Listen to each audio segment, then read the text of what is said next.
అలాగే నేనేదందా చేసినా అడ్డు రాకు. నాది నాకు వదిలేయ్. ఇక్కడ నీది నాది అంటూ ఏది ఉండదు. సంపాదించుకుంది సాధించుకుంది మాత్రమే ఉంటుంది. ఈ ఫీల్డ్లో నీ రేంజ్ ఎంతో నా రేంజ్ కూడా అంతే, గుర్తుంచుకో. రేంజ్ అనేది చెప్పుకుంటేనో కొనుక్కుంటేనా రాదు, తెచ్చుకుంటే వస్తుంది.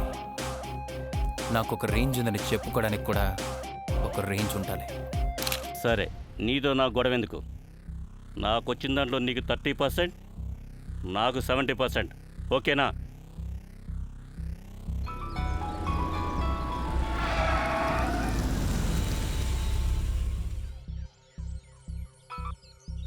ఎవరు?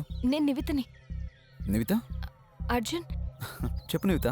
నేను ఇక్కడ ఆటోనగర్ ఐరన్ యార్డ్లో ఉన్నాను. నువ్వు అక్కడికి ఎందుకు వెళ్ళావు? అభిమన్యు ఇక్కడ ఏదో ఒక డీల్ చేస్తున్నాడు. నేను ఇప్పుడే వస్తున్నాను, నువ్వు జాగ్రత్తగా ఉండు.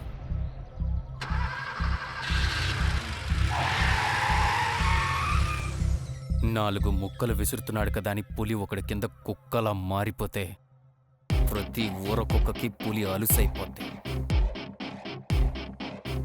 నాకు పులిలా బ్రతకడం మాత్రమే తెలుసు.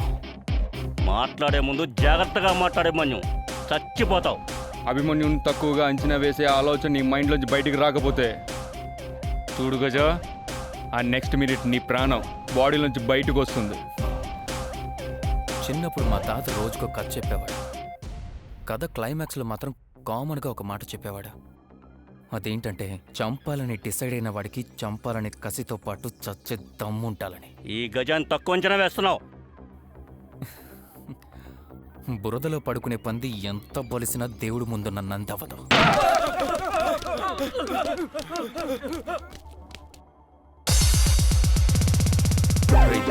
తీసుకురా.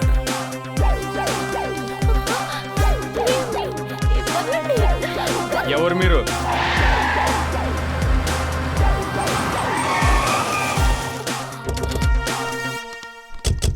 ఇప్పుడు వద్దులే. మూవ్.